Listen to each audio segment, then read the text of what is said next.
Welcome back to 21st Century Radio. I'm your host, Dr. Zohara Hieronimus.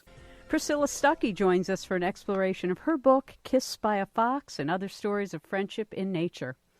Drawing from many traditions and many centuries, Dr. Stuckey shows the reader how our interconnected life, whether it's to the mountain, the eagle, the tree, is a restoration of relationship between ourselves and all that exists. We have been missing this deep collaboration over recent centuries, and our ecological challenges express this story today.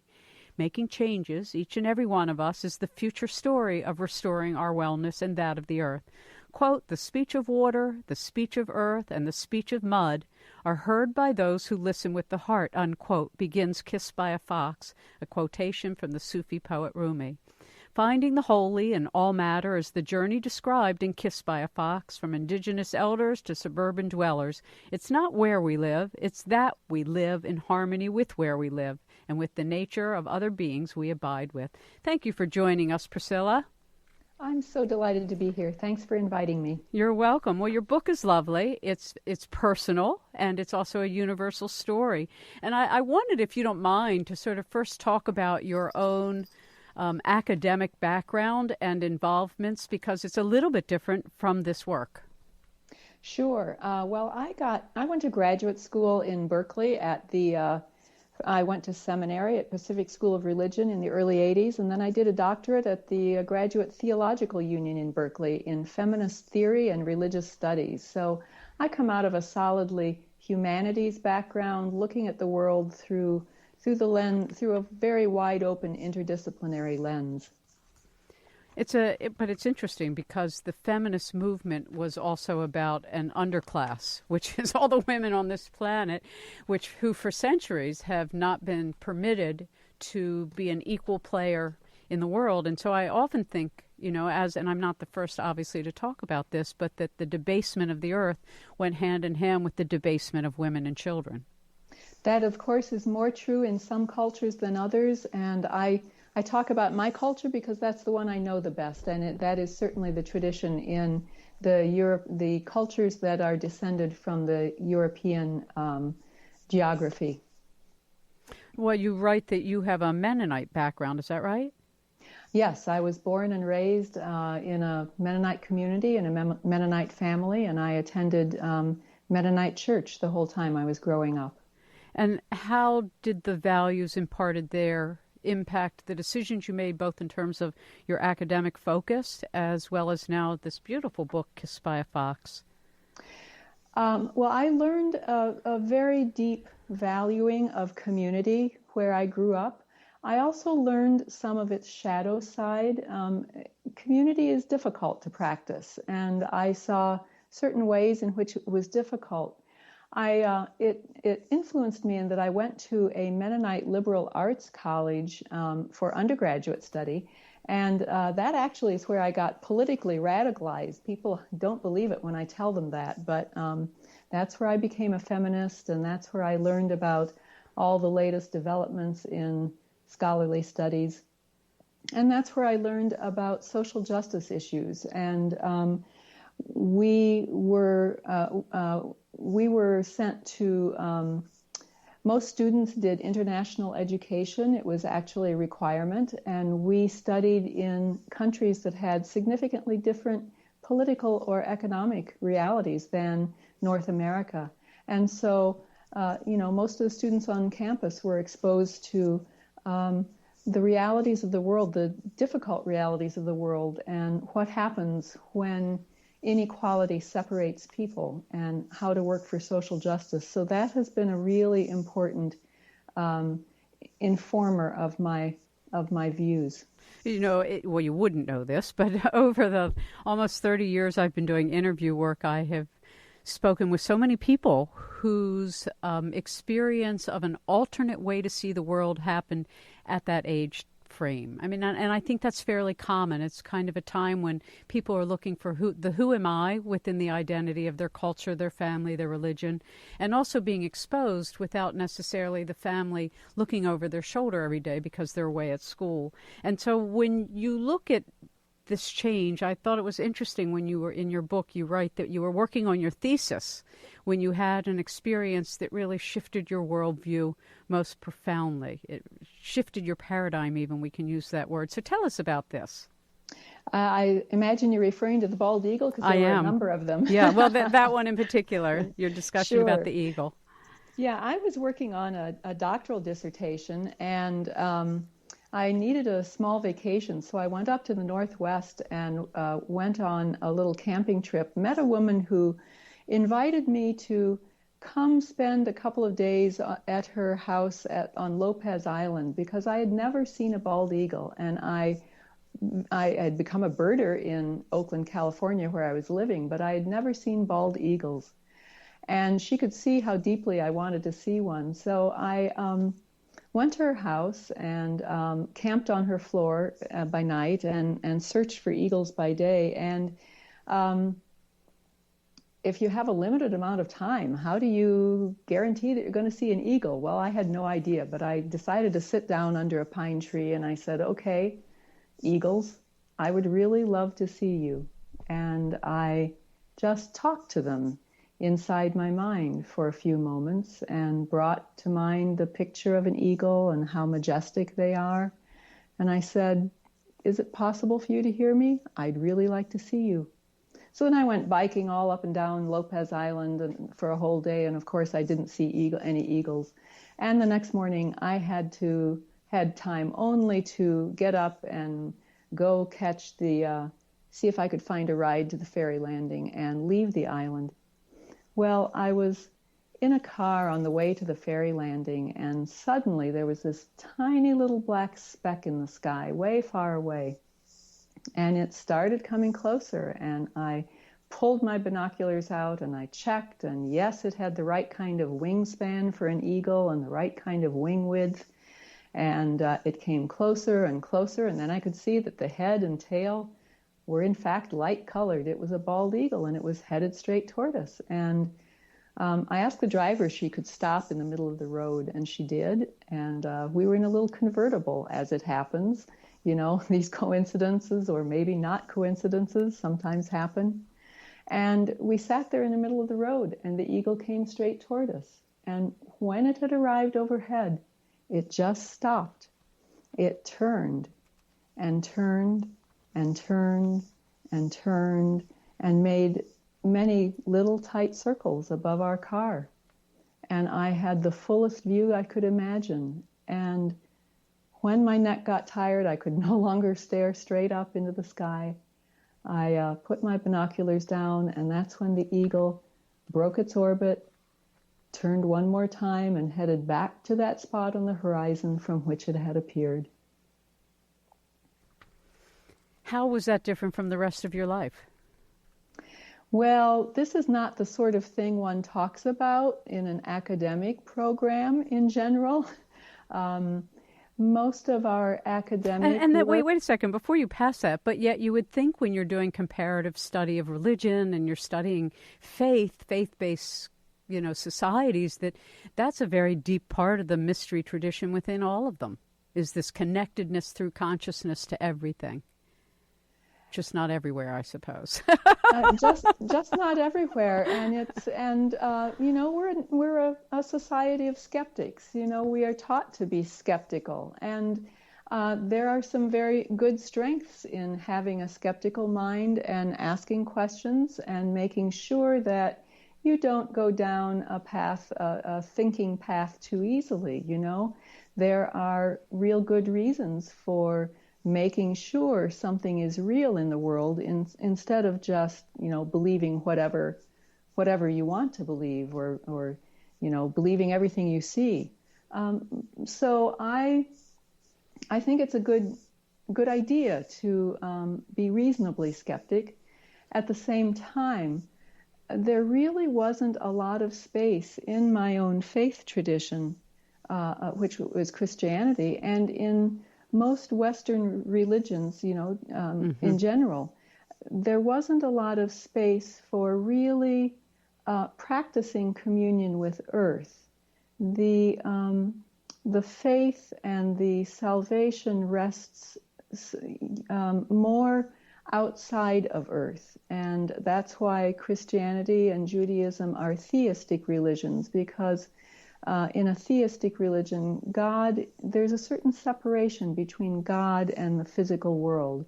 And I was becoming discontent with that separation, and I wanted to see the divine in this world. And when the eagle appeared, and when the eagle appeared especially after I had spoken to it, it gave me an opening for exploring how the divine, how spirit is found in the visible world, in everything we see, in every body we see.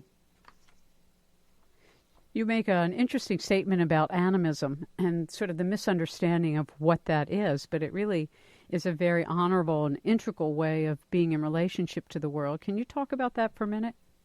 Sure. Well, in religious studies, there's a century-old definition of animism which says it's about spirits. People who are animistic are people who believe in spirits.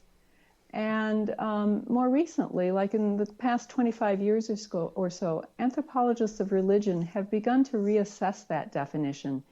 And they've begun to listen more closely to animistic people, such as the Ojibwe of northern North America, which is where the anthropologist whose work this draws on, where he was working as an anthropologist, was among the Ojibwe. And he listened more closely to them, and he thought, they're not talking about spirits per se. It's not like the division between the material world and a non-material spiritual world. That's not like the major division in their thinking. It runs more along the lines of personhood. So he started talking about animists as those who see personhood in the beings around us. For animists, a tree may be a person, or a rabbit may be a person, or clouds may be persons. And when you approach the world that way, then the world becomes a place of dialogue, a place of conversation where everybody is speaking, and it becomes our responsibility as humans to pay attention and see if we can figure out what these other kindred spirits are saying, or sometimes not so kindred spirits, and figure out how to stay in balance by paying attention to what they need and want, as well as what we need and want. Of course, this is the native tradition worldwide, and you can go to any part of the planet and any culture that still has its intact relationship with nature. You hear this kind of sensitivity and heart-centered mindfulness. It's not that it's cultures that aren't intelligent. It's that it looks at intelligence as something much bigger than mind, or something much bigger than individual human intelligence. Exactly, something much bigger than the human mind. There are many kinds of intelligence spread throughout the various species. They each have their own kind of intelligence, and the smarter we are, the more we'll pay attention. Exactly. And I think that's the beauty of listening to the elders speak in the traditions of the world, which has been an interest and passion of mine, of seeing how all these different traditions ultimately teach the same thing about unity consciousness and about reverence, that each of us is just one little part of this much bigger reverent field that we encounter all of the time. When you got sick, you write, your book is a very personal book, by the way. It's interesting because from the cover and the title, you think it's just going to be a lot of stories about animals, but it's really a beautiful memoir about your own relationship to nature and your own relationship to others and the loss of others, whether they were humans in your life or animals in your life. When you got sick, how did your illness really affect your opening? Because it does for most of us. I know it did for me. Yes, indeed it did. I was in my early 30s, and I contracted a chronic illness, chronic fatigue syndrome. And it had a lot of neurological symptoms, so I lost the person I knew to be me. My abilities to do the various things went away until in some of my worst times, I couldn't even comprehend reading. And I mean, I've been a reader since I was a very small child. So I had to give up piece by piece the ingredients I knew to be me. And from that place of complete vulnerability, I began to, and because Western medicine didn't exactly help, I tried some of the avenues that are recommended for chronic fatigue syndrome, and nothing really helped. And I was desperate to get well, and so I started looking further. And I think that's when my worldview kind of cracked open.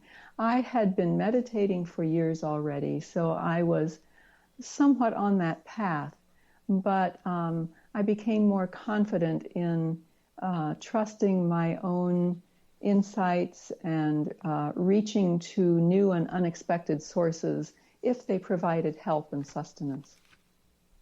It's a beautiful story that all of us eventually reach, whether we reach it in the afterlife or here, which is to sit quietly and listen to that inner voice, which is the voice that connects us to all of divinity. We're going to take a little break, and then we'll be right back. Our guest, if you've just joined us, is Priscilla Stuckey.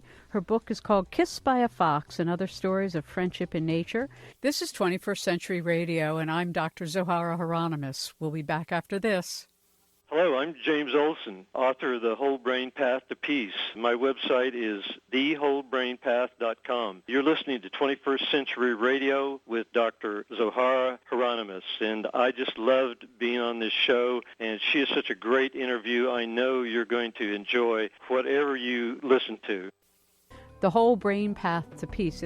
I found it to be one of the more useful books for anybody, particularly people who are interested in bringing peace to the world and in their own life. And, you know, I think as sort of a tag, Priscilla, to your own book, you talked about something that Olson would categorize as the left hemisphere, meaning when the colonists came to this country, seek and destroy was kind of the premise, even though, you know, our wonderful movies make the beginning of this nation, rather than just killing all the Indians, make it look like the colonists somehow or other were really going to settle the land. Talk to us a little bit about your own research on that.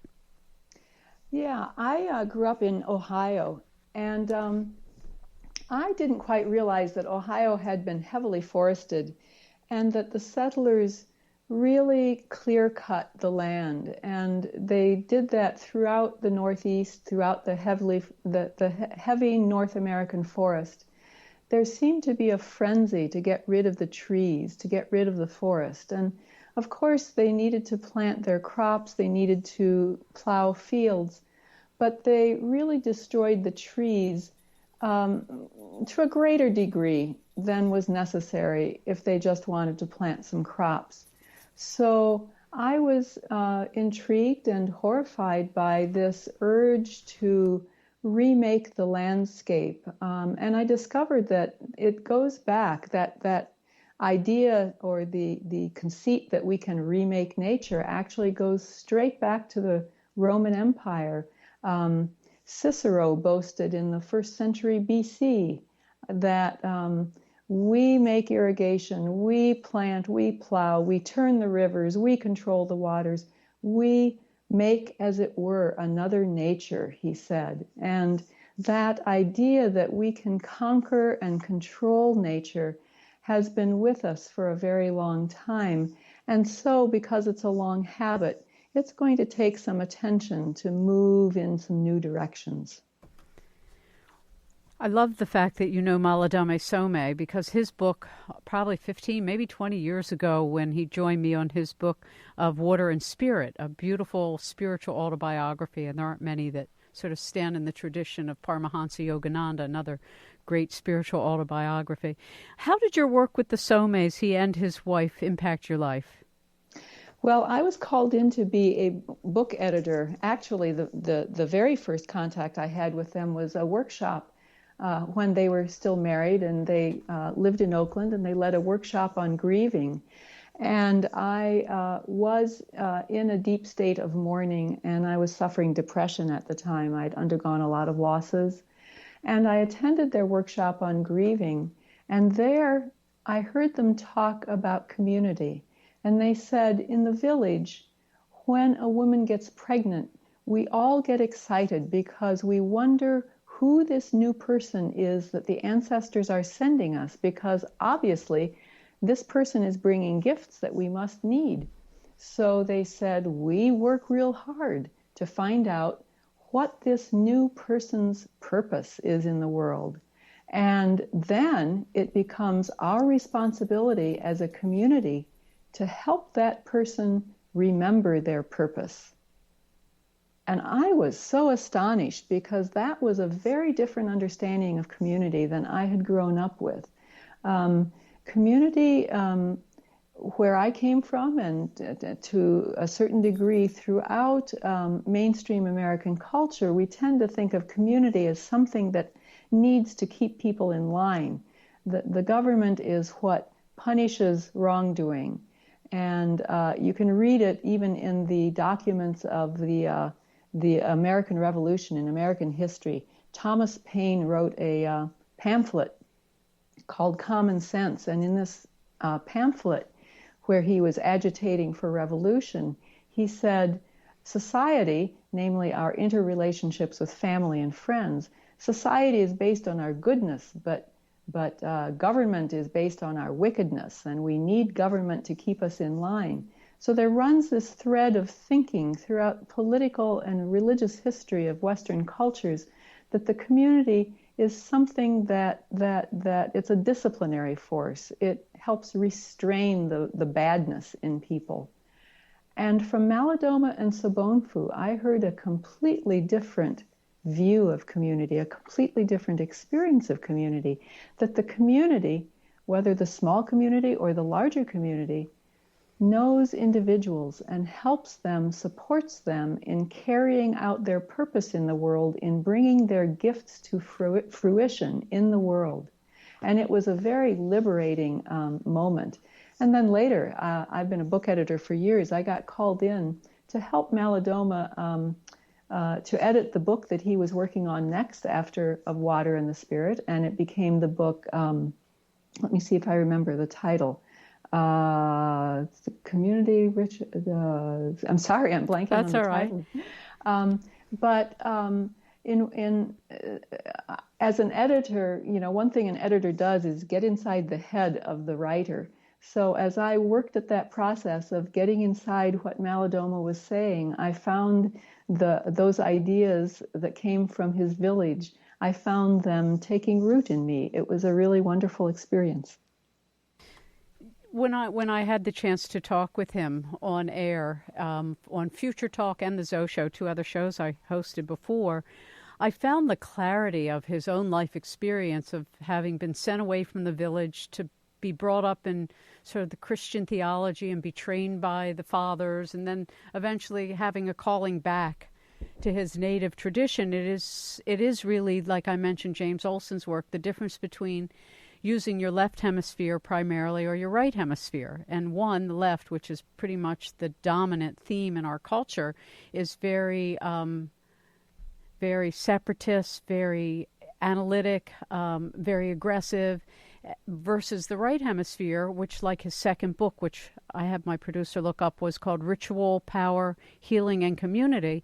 That's really a very right hemispheric, very feminine approach to being in the world. And James Olson's thesis and his whole perspective is that we really need to bring them together. It's not like just having a right hemisphere of being intuitive and artistic and creative and integrative will work if you don't also have the analytic, the self-preserving, the part that defends what's holy.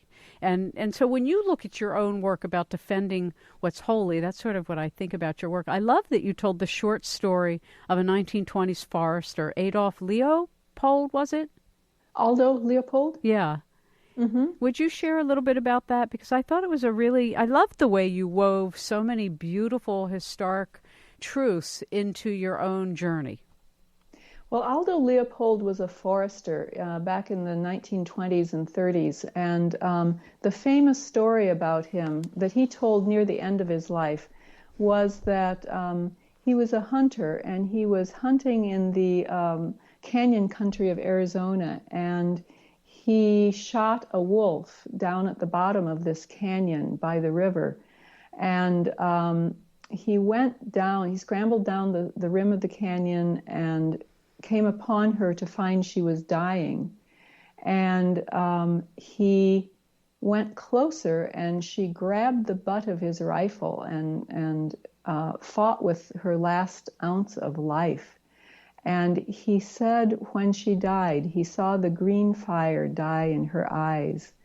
And it became, late in his life, he looked to that experience as the start of his change. Aldo Leopold eventually became a person who taught the whole forestry community, the whole discipline of forestry. Now, if you go to forestry school and ecological school, you will learn what Aldo Leopold taught, which is that we are one humming community. An ecosystem is a community, and you need to watch out for all its parts. And we can't just think we can manipulate one piece of it and kill off the wolves so that we'll have more deer to hunt, which is what he thought at the beginning of his life. And at the end of his life, he came to understand that every piece of the ecosystem, every member of the eco-community is precious and makes a contribution, even if we don't understand it. He advocated for not trying to destroy something unless we can understand it. When you look at your own life, and the title of your book is Kissed by a Fox, how did your fox encounter change you? And tell our audience a little bit about this. Well, I was in the middle of these difficult years of depression and grieving. I found it a little difficult to talk to people, so I started volunteering at a wildlife rehab center in the Bay Area. And most of the time I was feeding baby birds, which was something I just loved doing, and I still love doing it, although I haven't done much of it recently. But I worked there one winter after the baby birds were all grown and fledged, and so one of the jobs that winter was to give the mammals, the resident mammals, the coyotes and the fox, their dinner. And so I would take out their dinner bowls, and Rudy the Red Fox was a very friendly character. I wouldn't say very friendly in the usual sense. He was friendly once you knew him. These were animals that were in this wildlife center because they had been injured? They had been injured or orphaned and couldn't be released for one reason or another, and there had been a space at the wildlife center to take them in. So they were long-term residents. So we knew them. They were in outdoor enclosures during the day. We brought them into nighttime enclosures at night. And so it was my job to bring Rudy in to his nighttime enclosure, lock him in, give him his food bowl. And I decided to do something extra. I decided to make friends with him because he was a really sweet character. So I would crouch on the floor next to his bowl, and week by week I would crouch a little closer, and one night he circled around me, slowly sniffing me, and then when he got back around to the front of me, he stared at my face, and then he lifted one paw and put it on my knee on the ground and raised himself vertically and stared directly into my eyes, right in front of my face. And of course I was frightened because these are still wild animals, even though they've been residents for a long time. And I wondered what he was going to do next. Well, he opened his jaw, stretched out his tongue, and started licking the inside of my mouth. And I was so startled, I didn't know what to do except keep as still as I could. He wasn't hurting me, so I waited to see what would happen next. And after he'd licked the inside of my mouth for a few seconds, he withdrew his tongue, let himself down to the floor, and went to his bowl and began eating his dinner. And I thought, I've just been French kissed by a fox. But I had no idea what it meant. Years later, I picked up a book on animal tracking, wildlife tracking, and I looked in the chapter on foxes. And there I found out that when foxes are very young, after they've been weaned but before they can go out and hunt on their own, they stay in the den while their parents go out and hunt. Their parents find food, they eat some of the food, they begin to digest it, and then they come back to the cave or the den. And when they arrive, the baby foxes come out and they start licking the parents' mouths, and that lets them know what's for dinner, and it stimulates the parents to regurgitate the food and feed them. So I found out he wasn't kissing me after all. He was really checking the menu. We're going to take a brief break, then we'll be back with our guest, Dr. Priscilla Stuckey. You can find her at her website, Priscilla, Priscilla, Stuckey, Stuckey.com. Thanks for listening. We'll be right back. This is Matt Roney with the Earth Policy Institute, www.earth-policy.org, and you're listening to 21st Century Radio with Dr. Zohara Hieronimus. So, Priscilla, one of the things that you wrote I thought very important to share was your discussion of contacting the will of a place, like a canyon or a mountain or a pond or a stream or a tree. Talk to us a little bit about your own experience with this and what you mean by it. Well, it started with a creek that ran through my property in Oakland, California, in the Oakland Hills. And to me, it always starts with love. I loved the creek, and there was a little street that ran along the creek, and the neighbors used to walk their dogs up and down the creek, and it was a sanctuary from the noise of the urban, and the noise and the pollution of the urban area. And so when we pay attention closely, when we love a place that closely, that well and that deeply, it can speak to you. And so our little canyon with its sanctuary of a street was threatened by development. And so I ended up being part of a group and helping to lead a group that started a land trust to preserve the creek from development and preserve this walkway, this sanctuary, this little piece of a park, so that neighbors and bikers and anyone who wanted could enjoy the peacefulness that was there. Now, contacting the will of a place, I felt that that place was helping us. I felt that it wasn't just human beings acting on behalf of a place. The creek really wanted to be preserved. There were ways in which we received breaks at the timeliest of moments. We received miracles of gifts of parcels that helped the land trust get on the map. There was something bigger going on than just these few people trying to, frantically scrabbling to raise money. Something bigger was going on. And if you love a place, if you pay attention to a place, I think you can find that heart of a place and know what needs to be done. And that's true whether it's your backyard or the little area around a garden apartment that is shared. And it's really a beautiful truth, which is why we don't have to go anywhere to change the world. We have to pay more attention to where we are in the world. And it all starts with love, doesn't it? You don't have to go out in the wilderness to love nature. You can love the tree beside the urban sidewalk. I mean, most of the book takes place when I was an urban dweller. So it's less about wilderness and more about loving the beings who are nearby. And I think it's also having reverence for the wild within us. You know, we the cemetery-grade lawn syndrome that has really sort of polluted so much of suburban watershed through the chemicals and the lawn care is really an illness. I mean, I've always felt that way. We have some grass, but we have mostly woods. But I've never understood this drive to poison, your own lawn so that the birds and the rabbits and the dogs and the cats and everybody else gets sick too.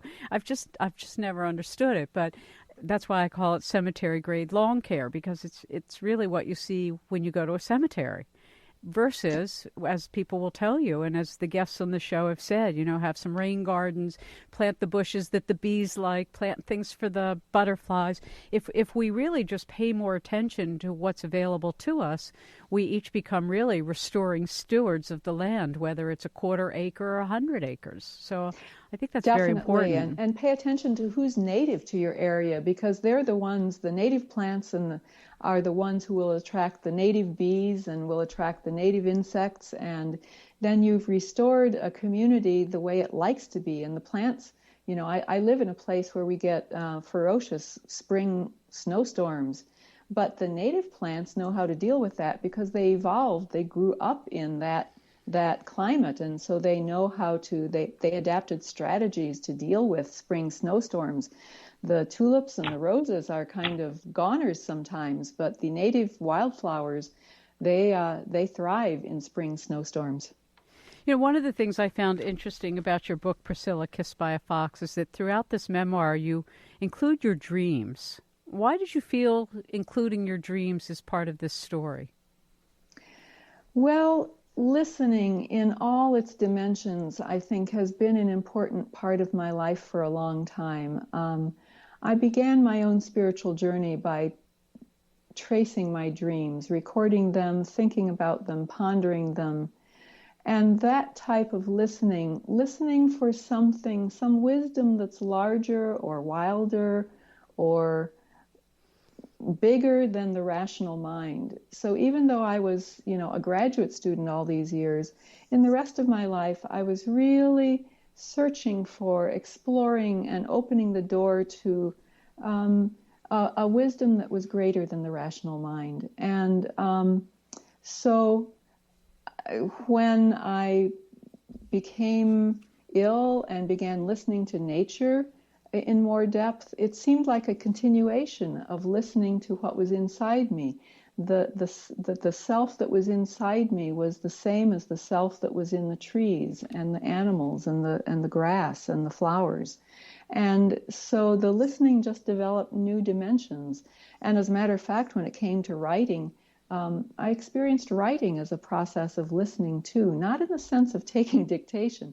This was a difficult intellectual exercise. It took every piece of my analytic brain, but it also took a willingness to be open to hearing what wanted to be said on each page or in each paragraph. And when I got to the end, I realized, I thought I was doing all the work, but in fact, I was being guided throughout the whole process, too.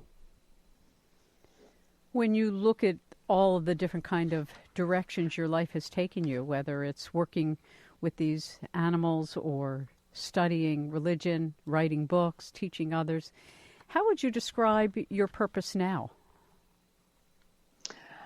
I think I have a purpose to help inspire people. I think I have a purpose to help people find their own truest voices in the world. I've done that for years as a book editor. I'm branching out, doing a little bit of that and helping people to connect more deeply with nature and find their own truest path in life by listening to their own authentic voice and the voices of nature as well. So I'm someone who makes a way for a wisdom that is larger than the rational mind. At least I hope to do that. Mm-hmm. Oh, I think you do a beautiful job of it, and your book is a telling of a life that has sort of been stretched in many directions and has become very whole. I love, by the way, your various stories about your dog Sapphire, how you got the dog, how the dog... I mean, I'm a dog lover. I joke that if I could ever stop moving around, I'll have 100-dog farm. Sapphire was a special being. She had one blue eye and one brown eye, and I tell some good stories about her in the book. There's lots of stories I didn't have room to put in, too. I'm sure. Well, you strike me as having a telepathic capacity, which I do as well, and I think a lot of owners of animals become telepathic with their own pet, and if they can get quiet, they can discover that they can do that with many pets. So I do animal readings for people. Primarily it's domestic animals, but not always. And I have found, similar to what you describe in your book, it's really about listening, which is what I learned as a broadcaster. For many years I thought it was about talking, and then I learned it was really about listening. It's about listening. It's about becoming quiet. I like how you mentioned getting quiet. It's really key to get quiet, get out of the way.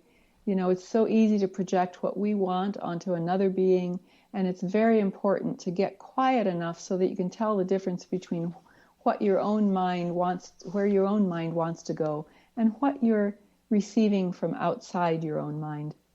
Mm-hmm.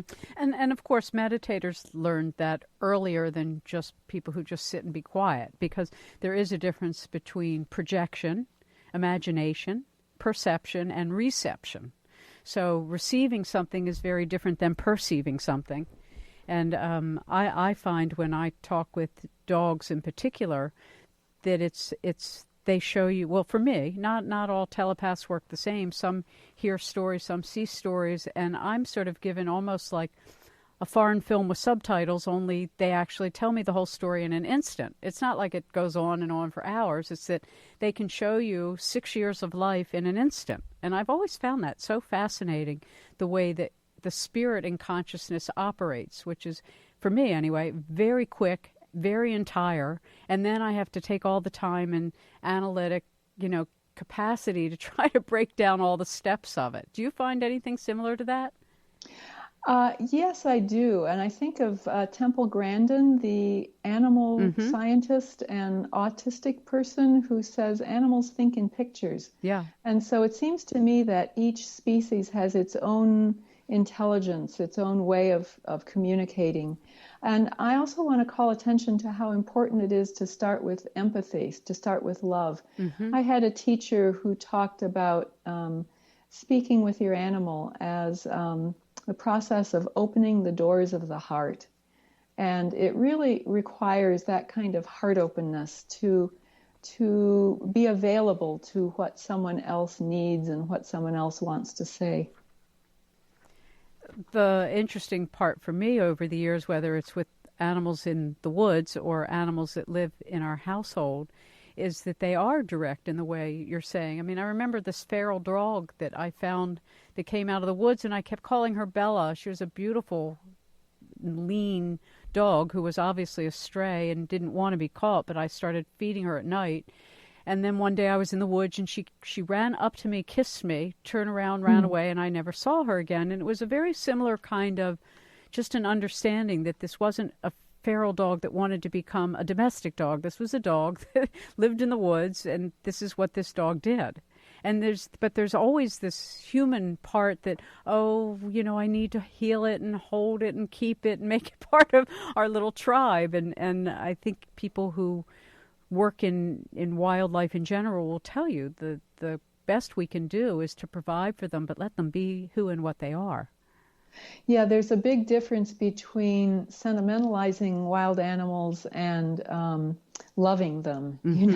We don't want to turn them into our little creatures. They are not. And part of what's so important about listening and being still in their presence is so that we can perceive who they are in the world rather than just projecting what we want them to be.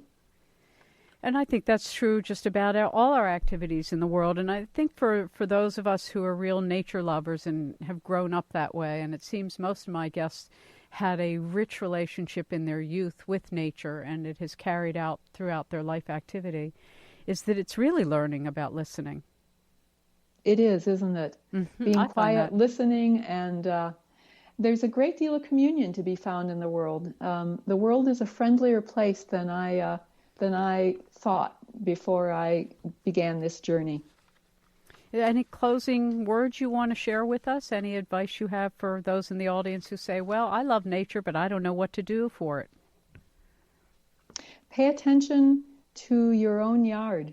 Pay attention to the people in your house. Human beings are part of nature too. And if we practice opening our hearts to the ones we love, if we practice opening our hearts to the people we meet, there's a lot of richness to be found in life. And it comes back down to love, I think. Loving and listening. Listening is a form of love, isn't it?